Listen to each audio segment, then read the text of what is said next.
Hey, Coach. I'm Christian, Foley's producer here at WEI, and Christian's been really impressed with N'Keal Harry, especially as a blocker. He's actually started a movement called the hashtag Free N'Keal Harry movement. Has N'Keal done enough in the blocking game to earn more of an opportunity in the pass game? Yeah, Nikhil's done a good job. He continues to work hard, and we tell all our receivers the same thing. If they're not going to block, then it's going to be hard for them to stay on the field in general and get opportunities in the passing game. So I think all our guys give great effort. Jacoby, Kendrick, Nelly, Gunner, Nikhil, they all will go in there and block and help the runners run. And we ask a lot of our receivers in general in that regard, and I think they've all shown that they're tough enough and willing to help the team in any way they can. And certainly Nikhil's role has continued to develop and grow, and he's out there and he'll have opportunities because of it. And next question, Chris Ryan. Hey, Josh, how are you? Good, Chris. How are you doing? Awesome. Wanted to ask you about the process of making Mac more comfortable. It seemed like this week he was very comfortable in the pocket. He had good confidence in putting balls in tight places and touch passes. And Bill had mentioned the other day about not trying to overwhelm a young quarterback as well, and making sure that there's a process to learning. So that process been like? It's kind of like dripping water on a rock and waiting for something to grow. You just keep doing it, and I think it requires patience on our end. It requires great effort on his end, which is never an issue. And he does a great job of working his butt off every week to try to give us, what we're asking for. And there's so many areas of quarterback play that require work, require your attention, require your focus and concentration, and require correction, and then more work to try to fix it and make it better. Fundamentals, there's the whole defensive part of it. There's our scheme, what we ask of the quarterback pre-snap, post-snap reads. Then there's the accuracy part of it. Then we add in the weather recently. It's a never-ending process. So we take every day as an opportunity to work on things and try to make them better. And I think we've always had a long-term view on this, which is why you don't go up and down, and ride a roller coaster here with this kind of a situation. It's the same thing with every rookie. This so happens to be a quarterback, which we've dealt with before. But you have to, that they have talent, that they have skills to play the position. And you just got to be careful about judging what you see too early, because what you see early is not what you're going to see later on as the player learns more and gets more comfortable and understands more of what's being asked of him on a weekly basis. So just staying patient with him. He's doing a great job of working his butt off to try to improve in every area that he can. And we're making progress little by little as we work through the season. Yeah, I want to ask you about the roller coaster side of things, and because obviously it's coming off a really good week, and there's other weeks where we talked about where it's okay. How can he be a little more consistent? So how do you try to keep it level for him, where he's not feeling too good coming off of the previous week, and because this week could obviously be different? Yeah, I don't really think you would sense much of a difference in our building, whether we won or lost. We're just trying to stay consistent from day to day with him and with our entire group, our whole team. We understand that this is a long season, and you're going to need to make progress and improve and play your best towards the end of the season. So you can't get so frustrated with the results early in the year, whether that be a practice, a play, a game, a quarter, whatever it is. There's a process in place to try to make things better. You try to stick to your process and try to keep yourself consistent as a coach. And I think you see the benefits of that from your group offensively. We've learned more, we know more, we can process more, and we're doing some things better that we weren't doing as well early in the year. So we try to not ride the roller coaster. I know there's some of that stuff kind of outwardly available if you hear it or what have you, read it. But, for us, it's, we coach the mistakes from the Browns game the same way we coached, the mistakes from a loss this year. So there's no real difference there. Thanks, Josh. Yep. Next question, Evan Lazar. Hey, Coach, how you doing? Good, Evan. How are you? I'm good. I got 2 quick questions for you, hopefully. Number one, can you just go into what went into the decision to kind of have Mike Onwenu sort of be the odd man out there last week on the offensive line and to keep Ted in the starting lineup at guard? We knew Trent was coming back and we were going to manage that situation, which we did. And Michael played right tackle. And so, we knew we weren't going to play Trent wire to wire, which we didn't. And Mike was going to be obviously in there at right tackle, and he was ready to go inside as well. But he was going to play. We knew all 6 of them were going to play. He also played some snaps at tight end for us. And again, we'll make those decisions week to week as we go through the rest of the year about what's best based on the health and availability of the guys we have. But feel confident in all those guys. Mike's a great guy, unselfish, understood his role last week, and he'll obviously be a factor for us as we move forward.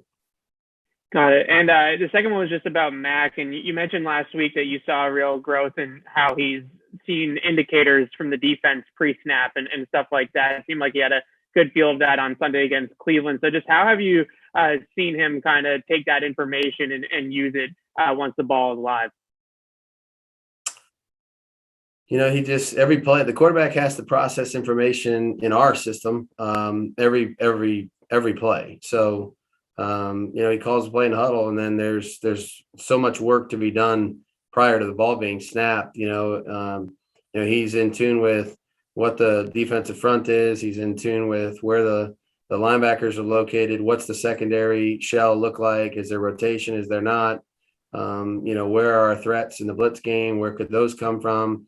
He's the one that's handling the protections. He's the one that handles the run game, distributing the blockers up front.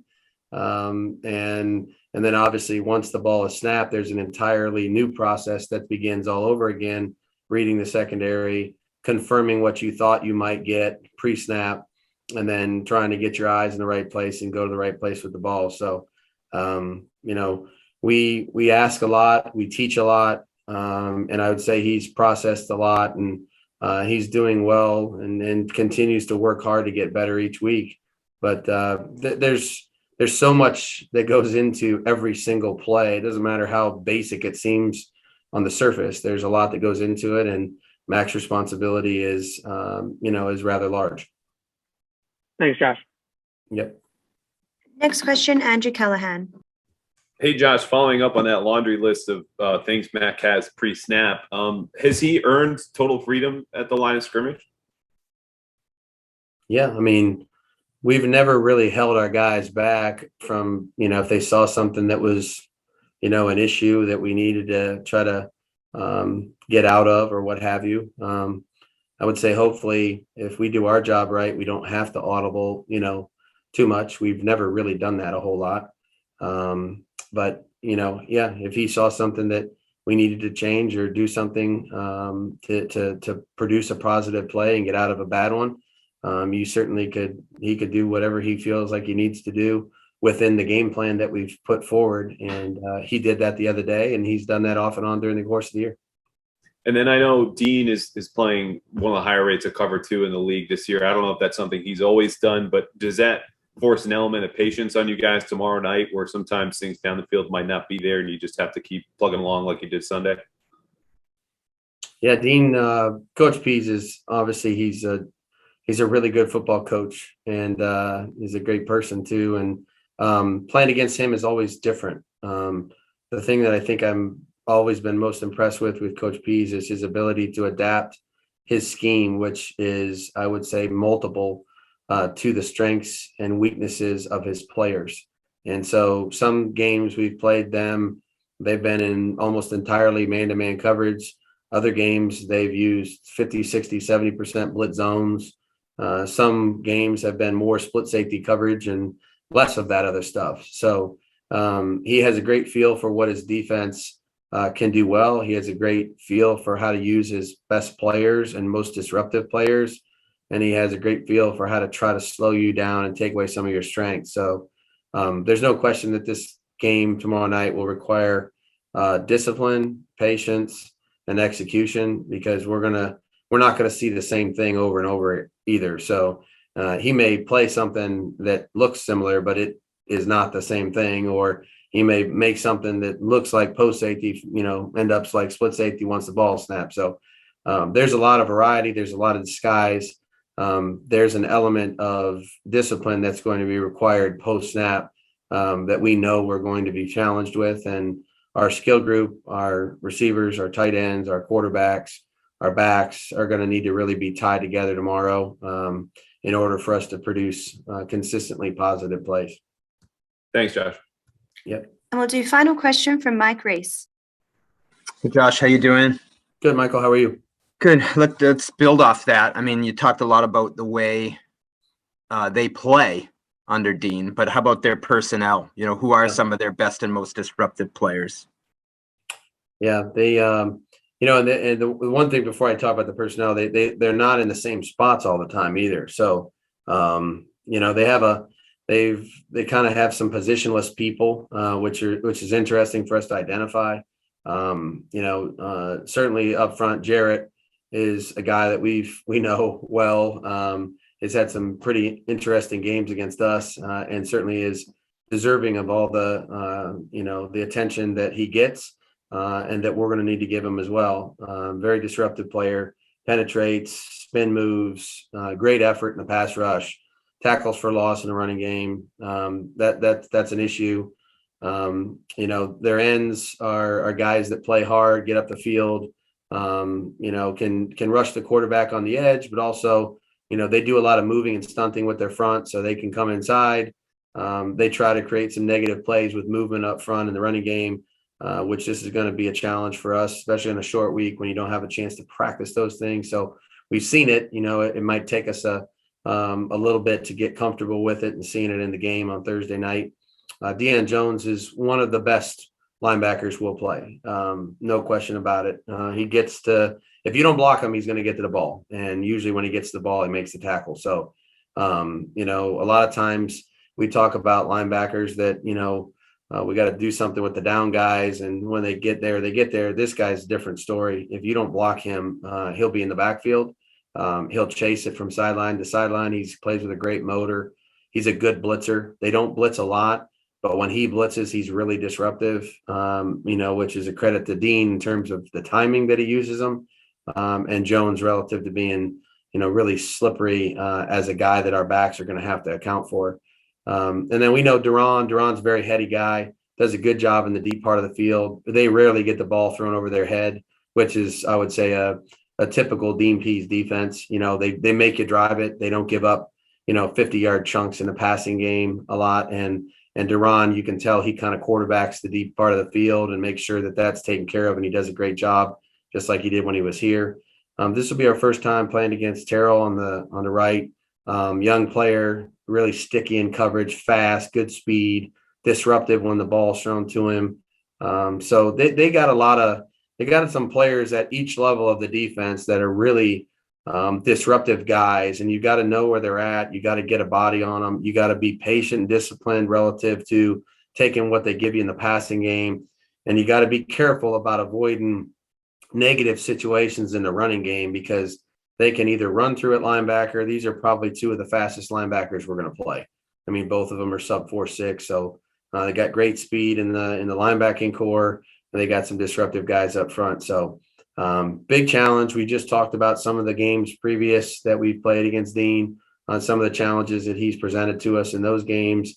We've seen all the Atlanta stuff. And it's, like it always is, it's like a tornado on a short week. So excited to finish our preparation tonight and tomorrow, and then get into the stadium and grind it out. Thanks. Safe travels now. We'll see you down there. You got it. All right, guys. Have a great day. Thank you very much. Thank you, everyone.